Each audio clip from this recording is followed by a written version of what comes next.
शुद्ध आहार ग्रहण कले अन्नमय कोश शुद्ध हुए। अन्नमय कोश शुद्ध हेले प्राणमय कोश शुद्ध हुए। प्राणमय कोश शुद्ध हेले मनमय कोश शुद्ध हुए। मनमय कोश शुद्ध हेले ज्ञानमय कोश शुद्ध हुए। ज्ञानमय कोश शुद्ध हेले विज्ञानमय कोश शुद्ध हुए। एगुड़िक होची साधनार स्तर।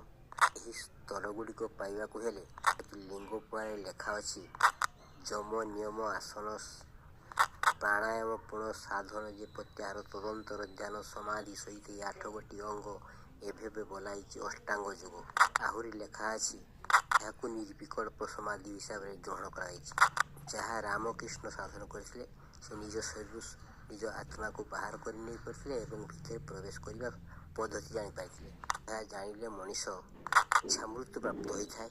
ଅଷ୍ଟାଦଶ ଶବସିଦ୍ଧି ହୋଇଲେଟି ଜାଣ ମାନବ ଅମର ହୁଏ ସଂଶୟ ନମଳ। ଶରୀର ନଷ୍ଟ ହୋଇଗଲେ ମଧ୍ୟ ସୂକ୍ଷ୍ମ ଶରୀରରେ ଏ ଜଗତ ବିଶ୍ୱର ସମସ୍ତ କଥା ସୂକ୍ଷ୍ମ ଭାବରେ ବୁଝିପାରେ, ଦେଖିପାରେ, ଶୁଣିପାରେ।